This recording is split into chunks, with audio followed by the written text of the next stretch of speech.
गुजरात से सैकड़ों हजारों दलित एक यात्रा करते हुए दिल्ली आ रहे थे। उन्होंने एक विशालकाय सिक्का बनाया था और वे सिक्का देने जा रहे थे राष्ट्रपति को। आदिवासी राष्ट्रपति हैं, इसका बहुत गुणगान किया जा रहा है। दलित आ रहे थे एक आदिवासी राष्ट्रपति को सिक्का भेंट करने, वे हमला करने नहीं आ रहे थे। क्यों आ रहे थे? क्योंकि दलितों की जो वास्तविक स्थिति है इसकी तरफ ध्यान खींचा जा सके। क्या हुआ? हरियाणा के पास उनको रोक दिया गया, दिल्ली में वे दाखिल नहीं हो पाए।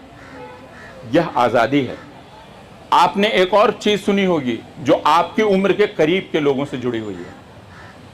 कितने लोग थे? शायद 1 दर्जन या 2 दर्जन, जो नागपुर से पैदल मार्च करते हुए आ रहे थे। वे लोग जो अलग अलग परीक्षाओं के अभ्यर्थी थे, वे अपनी मांग लेकर, तिरंगा झंडा लेकर, आजकल बिना तिरंगा लिए आप अपनी मांग नहीं कर सकते, है ना। एक मजदूर को अगर अपनी मांग करनी है तो तिरंगा लेना पड़ता है, छात्र को मांग करनी है तो तिरंगा लेना पड़ता है। पहले साबित करना पड़ता है कि हम राष्ट्रवादी हैं, उसके बाद मेरी 2 जून की रोटी मुझे मिलेगी कि नहीं ये तय होगा। आज से 75 साल पहले की एक दूसरी घटना याद आ रही है। 2 अक्टूबर 1947 की घटना। 2 अक्टूबर आप जानते हैं महात्मा गांधी का, मोहनदास करमचंद गांधी का जन्मदिन है। 1947 के 2 अक्टूबर को गांधी दिल्ली में थे, या दिल्ली में उन्हें रुकना पड़ा था। क्यों रुकना पड़ा था? आप में से बहुत सारे लोग जानते होंगे। क्योंकि उस वक्त आज़ादी के साथ साथ एक खुरेजी भी शुरू हुई थी। जो हिंदुस्तान था उसमें मुसलमानों को मारा जा रहा था और यहाँ से मुसलमान भाग रहे थे। जो पाकिस्तान था वहाँ हिंदुओं और सिखों पर हमले हो रहे थे, उन्हें मारा जा रहा था, वे भाग रहे थे। दिल्ली शरणार्थियों से भरी हुई थी, ऐसे शरणार्थियों से जो पाकिस्तान से आए थे, यानी हिंदू और सिख। दिल्ली यूनिवर्सिटी से थोड़ी दूर पर किंग्सवे कैंप है, वहाँ बहुत बड़ा कैंप लगा था शरणार्थियों का। दिल्ली यूनिवर्सिटी के बगल में सेंट स्टीफेंस हॉस्पिटल है, उस हॉस्पिटल में घायल लोग भर्ती थे। तो जो शरणार्थी आए थे वे बहुत नाराज थे, क्योंकि उन पर हमला हुआ था, उनकी नाराजगी जायज़ थी। लेकिन दिल्ली में जो मुसलमान थे उन मुसलमानों पर हमला हो रहा था और गांधी को दिल्ली रोका था सरदार वल्लभ भाई पटेल ने। उन्होंने कहा कि आपको दिल्ली रुकना पड़ेगा क्योंकि दिल्ली में पागलपन है और अगर दिल्ली को नहीं बचाया जा सका तो भारत को नहीं बचाया जा सकेगा। दिल्ली को बचाने का मतलब क्या था? दिल्ली को बचाने का मतलब था कि यहाँ जो मुसलमानों पर हमला हो रहा है उसे रोका जा सके। गांधी इस वजह से दिल्ली में रुके। आपको ये बात मालूम है कि उसके पहले गांधी एक और जगह कई महीनों तक रुके थे। उस जगह का नाम है नोआखाली, जो अब बांग्लादेश में है।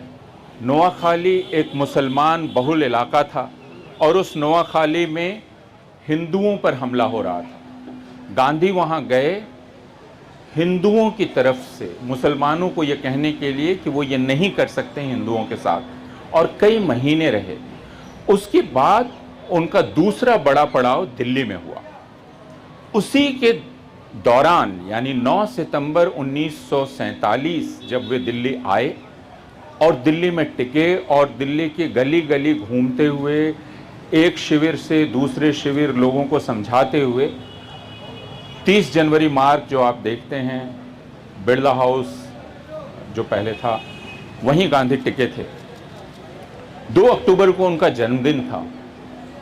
दुनिया भर से टेलीग्राम आ रहे थे बधाइयों के, और उनके यहाँ भी सुबह से तांता लगा हुआ था विदेशियों का, देश से विभिन्न जगहों से आए हुए लोगों का, जो गांधी को बधाई दे रहे थे उनके जन्मदिन की। गांधी के 78 साल पूरे हुए। गांधी ने उस दिन शाम को अपनी प्रार्थना सभा में कहा कि मुझे बधाइयाँ दी जा रही हैं, लेकिन मेरी समझ में यह नहीं आता कि बधाई किस वजह से दी जा रही है। बेहतर होता अगर मुझे शोक संदेश भेजे जाते। उन्होंने कहा अंग्रेजी जो उसकी है वो ये कि मुझे कॉन्डोलेंस मैसेजेस भेजे जाते, क्योंकि आज बधाई का मौका नहीं है। कुछ ऐसा ही ख्याल भारत के 75 साल होने के मौके पर हमारे मन में आता है। यह जो 75वां साल है, क्या यह जश्न मनाने का मौका है? क्या यह उत्सव मनाने का मौका है? क्या यह बधाइयों का मौका है? क्या यह उपलब्धियों का बखान करने का मौका है? या यह एक तरह की मातम की घड़ी है, दुख मनाने की, शोक मनाने की, और एक तरह से आत्मचिंतन करने की या आत्म परीक्षा करने की? एक मुल्क जो 75 साल का हो गया, 75 साल के होने के बाद वह मुल्क इतना असुरक्षित कैसे महसूस कर रहा है, और स्वयं अपने भीतर कि उसमें उसकी सरकार हर किसी को राष्ट्रवाद का इंजेक्शन देना चाहती है। वह इस देश के नागरिकों पर इतना कम भरोसा, यह कि जैसे इस देश के लोग इसके पहले राष्ट्रवादी थे ही नहीं और अब उन्हें राष्ट्रवाद का पाठ पढ़ाया जाना है, और इस वजह से तरह तरह की तरकीबें की जाएंगी। वह चाहे हर घर तिरंगा हो, जिसमें आप हर घर पर तिरंगा लगाने के अभियान के नाम पर एक तरह का जबरन आरोप कर रहे हैं राष्ट्रवाद का। आपने एक खबर देखी होगी, संभवतः उत्तराखंड की खबर है, जिसमें वहां के एक मंत्री ने आदेश दिया है कि उन घरों की तस्वीरें ली जाएं जिन घरों पर तिरंगा नहीं है। क्या करेंगे आप वो तस्वीरें लेकर? आपने हरियाणा की खबर सुनी होगी, जहां राशन डिपो पर राशन खरीदने के लिए जब लोग गए लेने के लिए, तो उनसे कहा गया अगर आप 20 रुपए का तिरंगा नहीं खरीदेंगे तो आपको राशन नहीं मिलेगा। यह एक तरह का जबरिया राष्ट्रवाद या जबरन राष्ट्रवाद है। यह जिस चीज पर सबसे पहले हमला करता है वह हमारी आजादी है। आज तक हिंदुस्तान में किसी को अपने राष्ट्रवाद का प्रमाण पत्र नहीं देना पड़ा है। हम सब स्वाभाविक रूप से भारतीय हैं। हम अपने हाथ में तिरंगा लें या ना लें, हम राष्ट्रगान गाएं या ना गाएं, किसी को इसका हक नहीं मिलता कि वह हम पर एक आदेश आरोपित करे। सरकार को इसका हक तो बिल्कुल ही नहीं मिलता। लेकिन मैंने इसके पहले कहा कि यह एक तरह की मातम की घड़ी है, एक तरह के आत्म परीक्षा की, आत्मालोचना की। क्यों? क्योंकि हम एक विश्वविद्यालय परिसर में खड़े हैं, लेकिन क्या सचमुच यह विश्वविद्यालय का परिसर है? हम विश्वविद्यालय में आर्ट्स फैकल्टी गेट के बाहर खड़े हैं। ऑल इंडिया स्टूडेंट एसोसिएशन के छात्रों मित्रों से मैंने पूछा नहीं कि क्या उन्होंने फैकल्टी के अंदर मीटिंग करने की कोशिश की। मैंने नहीं पूछा इसलिए कि मुझे पिछले 8 वर्षों से यह पता है कि ऐसी कोई भी कोशिश अब कामयाब नहीं होती। आप कमरा नंबर 22 में बैठक नहीं कर सकते, जहां हम लगातार हर विषय पर बैठक कर सकते थे। अब कैंपस छात्रों और शिक्षकों की पहुंच के बाहर है। हम सिर्फ क्लास ले सकते हैं, लेकिन अगर आप इसी विषय पर जिस पर आप आज यहां चर्चा कर रहे हैं, अगर आप फैकल्टी के अंदर कोई हॉल मांगेंगे, आपको हॉल नहीं मिलेगा। यह हुआ है पिछले 8 वर्षों में कि हमारी जगहें हमसे छीन ली गई हैं। और यह बात सिर्फ यूनिवर्सिटी कैंपस की नहीं है। यूनिवर्सिटी कैंपस की इसलिए बहुत महत्वपूर्ण है कि किसी भी देश के जीवन में यूनिवर्सिटी कैंपस एक अलग अहमियत रखता है। नेहा हों, उनके दोस्त हों, ये अलग अलग राज्यों से आए हैं, अलग अलग भाषाओं के लोग हैं, अलग अलग खान पान, अलग अलग रीति रिवाज के लोग हैं, वे अलग अलग समुदायों से आए हैं। जब वे कैंपस में पहुंचते हैं तो उनको एक अलग तरह की आज़ादी मिलती है। कैंपस आज़ादी की जगह है। लोगों को लगता है परिसर यानी चहारदीवारी, लेकिन परिसर में आते ही नौजवान अपने आप को आज़ाद महसूस करते हैं। वे अपने समुदायों के बंधन से, परिवारों के बंधन से अपने आप को आज़ाद महसूस करते हैं। इसलिए कैंपस, यूनिवर्सिटी कैंपस किसी भी राष्ट्र, किसी भी देश के जीवन में सबसे महत्वपूर्ण है। क्योंकि वो पहला मूल्य, जिस मूल्य की रक्षा करता है, जिसको बढ़ाता है, वो आज़ादी का मूल्य है। यहाँ कोई लड़की क्या पहनेगी, क्या नहीं पहनेगी, किसके साथ आप दोस्ती करेंगे, किसके साथ दोस्ती नहीं करेंगे, ये पूरी तरह से आपका फैसला होगा। आप अपनी एक नई जिंदगी, आप अपनी एक नई सामूहिक जिंदगी बनाते हैं। यह कैंपस है। लेकिन क्या पिछले 8 वर्षों में भारत के कैंपसेस आजाद रह गए? University, central university of Kerala के कुछ महीने पहले की मैं बात बताता हूं। राजनीति शास्त्र के एक असिस्टेंट प्रोफेसर अपनी क्लास ले रहे थे। उनके सिलेबस की क्लास थी। सिलेबस में फासिज्म पढ़ाना है। आप में से जो राजनीति शास्त्र के छात्र हैं वे जानते हैं कि फासिज्म एक राजनीतिक विचारधारा है। उसको कुछ लोग गाली के तौर पे लेते हैं, गाली के तौर पे लें ना लें, लेकिन वह एक राजनीतिक विचारधारा है। राजनीति शास्त्र के छात्रों को फासिज्म पढ़ना ही होगा। गिलबर्ट सेबेस्टियन फासिज्म पढ़ा रहे थे। उसके बाद क्या हुआ? फासिज्म पर उन्होंने जो पावर पॉइंट प्रेजेंटेशन किया वह लीक किया गया। गिलबर्ट सेबेस्टियन पर कारण बताओ नोटिस जारी की गई। एक राष्ट्रवादी छात्र संगठन के कहने पर उनको निलंबित कर दिया गया। वे 3 महीने तक निलंबित रहे। उसके बाद उनको बहाल किया गया। मैं बिहार के केंद्रीय विश्वविद्यालय के एक अध्यापक की बात बताता हूं, जिन्होंने मुझे फोन किया कि उन्हें कारण बताओ नोटिस दिया गया है कि उन्होंने अखबार में क्यों यह लेख लिखा है जो सरकार विरोधी है। अब मैं एक अध्यापक हूं, यहां कुछ अध्यापक बैठे हुए हैं, ज्यादातर छात्र हैं। मैं आपको यह बताना चाहता हूं कि यूनिवर्सिटी के जो अध्यापक होते हैं वे अध्यापक सिविल सर्वेंट्स नहीं हैं। हमें इस बात की आज़ादी है, रही है कि हम अपना मत व्यक्त कर सकें। हम सिर्फ कक्षा लेने के लिए नहीं हैं। कॉलेज और यूनिवर्सिटी के अध्यापकों से एक उम्मीद यह की जाती है कि उनके पास जो ज्ञान है, जो शोध करते हैं, उसकी साझेदारी वे सामान्य लोगों से करें, यानी वे जनता से बात करें, उनको उनके जीवन के बारे में समझाएं। इसकी आज़ादी हमको है। इसलिए हम अखबारों में लेख लिख सकते हैं। इसलिए हम आप यहाँ पर खड़ा होकर मैं आपसे बात कर सकता हूँ। इसकी मुझे आज़ादी है। मैं अपना मत व्यक्त कर सकता हूँ और यह राज्य की आलोचना भी हो सकता है। दुनिया भर में विश्वविद्यालयों में अध्यापकों को इसकी आज़ादी है। लेकिन अब क्या हो रहा है? भारत के कई केंद्रीय विश्वविद्यालयों ने एक ऐसा सर्विस रूल अडॉप्ट कर लिया है, एक ऐसी आप उसे सेवा शर्तें लागू कर दी गई हैं सेंट्रल यूनिवर्सिटीज में, जिसमें अध्यापक बिना अधिकारियों की इजाजत के कोई लेख नहीं लिख सकते। और इसी के तहत बिहार के केंद्रीय विश्वविद्यालय के उस असिस्टेंट प्रोफेसर को शो कॉज नोटिस दिया गया था। आपने शारदा यूनिवर्सिटी की खबर सुनी होगी।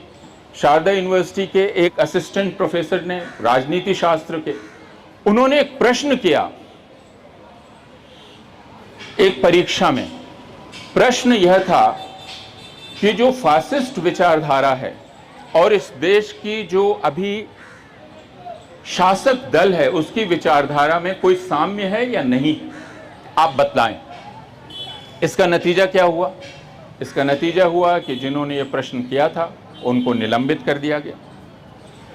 यूनिवर्सिटी ग्रांट्स कमीशन ने कहा ऐसा प्रश्न करना भारत के आत्मा के विरुद्ध है। किस प्रकार, क्यों? लेकिन वो सस्पेंड हो गए। अभी तक शायद वो सस्पेंड हैं। ये एक प्राइवेट यूनिवर्सिटी की बात।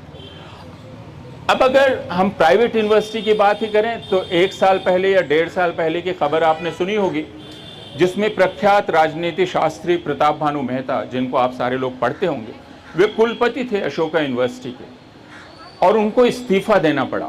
प्रताप भानु मेहता ने खुलकर लिखा, मैं इस्तीफा इसलिए दे रहा हूं कि मेरे कुलपति बने रहने से मैं जो कुछ भी सार्वजनिक तौर पर लिखता हूं उसकी वजह से विश्वविद्यालय पर प्रतिकूल असर पड़ सकता है। इसलिए विश्वविद्यालय हित को ध्यान में रखते हुए मैं इस्तीफा दे रहा हूं। ये कुछ उदाहरण हैं, ऐसे बीसियों बल्कि सैकड़ों उदाहरण दिए जा सकते हैं, निलंबनों के, शो कॉज नोटिसेस के, बाकी चीजों के। मैं ये उदाहरण सिर्फ यूनिवर्सिटी कैंपसेस से दे रहा हूं। इसी यूनिवर्सिटी कैंपस में, इसी गेट नंबर 4 के अंदर आज से 3 साल पहले या 4 साल पहले दिल्ली विश्वविद्यालय छात्र संघ अपनी एक पत्रिका का लोकार्पण करने जा रहा था। मुझे बुलाया गया था, सिद्धार्थ वरदराजन को बुलाया गया था और राजीव गौड़ा को बुलाया गया था। हम यहां पहुंचे, उसके आधा घंटा पहले हमें फोन आया कि यूनिवर्सिटी ने हॉल कैंसिल कर दिया है। हम यहां पहुंचे तो ताला लगा हुआ था, हॉल कैंसिल कर दिया गया था और सड़क पर उस अंक का लोकार्पण करना पड़ा। ये कुछ उदाहरण हैं जो मैं आपके सामने प्रस्तुत कर रहा हूं और ये मैं सिर्फ इसलिए आपके सामने पेश कर रहा हूं कि आप सब यूनिवर्सिटीज के छात्र हैं। यूनिवर्सिटी का मतलब, विश्वविद्यालय का पहला अर्थ है आजादी। और आपने 8 साल पहले से देखा होगा कि किस प्रकार जो लोग आजादी का नारा लगाते हैं उनको बदनाम करने की कोशिश की गई। पूछा गया, ये आजादी का नारा क्यों लगा रहे हैं? ये आजादी का नारा लगा रहे हैं, इसका मतलब ये राष्ट्र विरोधी हैं। हम क्या चाहते? आजादी। ये नारा दरअसल पहले नारीवादियों ने लगाया था। नारीवादियों से यह नारा बाहर फैला। यह पूछा जा सकता है, जब भारत आजाद हो गया या पाकिस्तान आजाद हो गया, यह नारा दरअसल पाकिस्तान के नारीवादियों से होकर भारत तक पहुंचा। फिर औरतें आजादी का नारा क्यों लगा रही? फिर अनुसूचित जाति जनजाति के लोग आजादी का नारा क्यों लगा रहे हैं? और अगर आप यह प्रश्न करेंगे तो भीमराव अंबेडकर ने जो गांधी को कहा था उस बात को भी याद कर लीजिए। भीमराव अंबेडकर ने गांधी से कहा था, आप देश की बात करते हैं। अंग्रेजी में उन्होंने कहा, but Gandhi ji, I have no homeland, we have no homeland. इस देश पर हमारा स्वामित्व क्या है, यह प्रश्न है। इसलिए 1947 के बाद आजादी का संघर्ष समाप्त हो गया हो, ऐसा नहीं है। वह आजादी का संघर्ष कैसे चल रहा है और कैसे रुका हुआ है। हम और आप तो फिर भी यहां मिल लिए और बात कर रहे हैं। गुजरात से सैकड़ों हजारों दलित एक यात्रा करते हुए दिल्ली आ रहे थे। उन्होंने एक विशालकाय सिक्का बनाया था और वे सिक्का देने जा रहे थे राष्ट्रपति को। आदिवासी राष्ट्रपति हैं, इसका बहुत गुणगान किया जा रहा है। दलित आ रहे थे एक आदिवासी राष्ट्रपति को सिक्का भेंट करने, वे हमला करने नहीं आ रहे थे। क्यों आ रहे थे? क्योंकि दलितों की जो वास्तविक स्थिति है इसकी तरफ ध्यान खींचा जा सके। क्या हुआ? हरियाणा के पास उनको रोक दिया गया, दिल्ली में वे दाखिल नहीं हो पाए। यह आजादी है। आपने एक और चीज सुनी होगी जो आपकी उम्र के करीब के लोगों से जुड़ी हुई है। कितने लोग थे? शायद 1 दर्जन या 2 दर्जन, जो नागपुर से पैदल मार्च करते हुए आ रहे थे। वे लोग जो अलग अलग परीक्षाओं के अभ्यर्थी थे, वे अपनी मांग लेकर, तिरंगा झंडा लेकर, आजकल बिना तिरंगा लिए आप अपनी मांग नहीं कर सकते, है ना। एक मजदूर को अगर अपनी मांग करनी है तो तिरंगा लेना पड़ता है, छात्र को मांग करनी है तो तिरंगा लेना पड़ता है। पहले साबित करना पड़ता है कि हम राष्ट्रवादी हैं, उसके बाद मेरी 2 जून की रोटी मुझे मिलेगी कि नहीं यह तय होगा। लेकिन वे तिरंगा लेकर आ रहे थे। क्या किया गया उनके साथ? पैदल आ रहे थे। याद रखिएगा, हम और आप यहां 2 घंटा खड़े रहेंगे, हमारी टांगें दुख जाएंगी। नागपुर से पैदल चलते हुए वे नौजवान यहां आ रहे थे, लड़के और लड़कियां। उनको उत्तर प्रदेश में जगह जगह गिरफ्तार किया गया, उनके मोबाइल फोन छीन लिए गए। उनके पास कोई हथियार नहीं था, उनके पास सिर्फ एक तिरंगा था। वे पैदल चल रहे थे, रोका गया, गिरफ्तार किया गया, बसों में बैठाकर अलग अलग दिशाओं में छोड़ दिया गया। फिर वे जमा हुए, फिर एक साथ निकले, हरियाणा तक पहुंचे, फिर हरियाणा में उनके साथ यही किया गया। उनके मोबाइल फ़ोन छीन लिए गए, उनको तोड़ दिया गया, उनको अलग अलग बसों में अलग अलग जगह बैठा के तितर बितर कर दिया गया। क्यों? 12 नौजवान पैदल चलकर दिल्ली नहीं आ सकते, दिल्ली में उनका प्रवेश नहीं हो सकता। दिल्ली अब इतनी असुरक्षित हो गई है, और दिल्ली क्या किसी की मिल्कियत हो गई है? यह प्रश्न आज से 2 साल पहले भारत के किसानों ने किया था, जब पंजाब से चलकर वो सिंघू पहुंचे, और सिंघू में जिस तरह की दीवार खड़ी की गई, मुझे मालूम नहीं है आप में से कितने लोगों ने उसको देखा है। बैरिकेड, उसके बाहर कीलें, और सड़क खोद दी गई जब किसान दिल्ली की तरफ आ रहे थे। मुझे मालूम नहीं आप में से कितने लोगों को याद है, लेकिन जगह जगह पुलिस ने सड़कों में बड़े बड़े गड्ढे कर दिए कि वो आ ही ना सकें, बैरिकेड खड़े कर दिए। क्यों? ये दिल्ली किसकी है? इस दिल्ली पर स्वामित्व किसका है? मिल्कियत किसकी है? अगर हम इस देश में अपनी बात नहीं कह सकते, अगर हम इस देश में अपनी व्यथा भी नहीं बोल सकते, अगर मुझे अपने देश की राजधानी में प्रवेश नहीं करने दिया जाएगा, तो क्या मुझे यह देश अपना लगेगा? क्या जबरदस्ती मेरे गले में राष्ट्रवाद उड़ेल दिया जाए, डाल दिया जाए, वह राष्ट्रवाद क्या मुझे मीठा लगेगा किसी भी प्रकार? जब यह कहा जाए कि आप उन घरों के फोटो खींचिए जिन पर तिरंगा नहीं है, उस फोटो का आप क्या करेंगे? प्रश्न यह है, क्या आप उन्हें दंडित करेंगे? इसलिए आज का सबसे बड़ा सवाल आज़ादी के 75वें साल में आज़ादी का है। आज़ादी जो इंसान का सबसे कीमती मूल्य है, सबसे कीमती भावना है। प्रोफेसर नीरा चंदोक जो राजनीति शास्त्री हैं, कुछ दिन पहले अपने एक व्याख्यान में कह रही थी, और मुझे वो रूपक बहुत सुंदर लगा। उन्होंने कहा कि आप किसी बच्चे को दुलार करने के लिए जब अपनी गोद में लेते हैं तो वह आज़ाद होना चाहता है, वह आपकी गोद की कैद से भी आज़ाद होना चाहता है। यानी आज़ादी एक ऐसी चीज़ है जिसको सिखाना नहीं पड़ता है। हम आज़ादी चाहते हैं क्योंकि हम हैं, और हमारे होने का मतलब हमारा आज़ाद होना है, किसी से नियंत्रित होना नहीं। कोई ये कहे कि मैं चूंकि तुमको दुलार करता हूं इसलिए मैं जो कहूं वो मानो।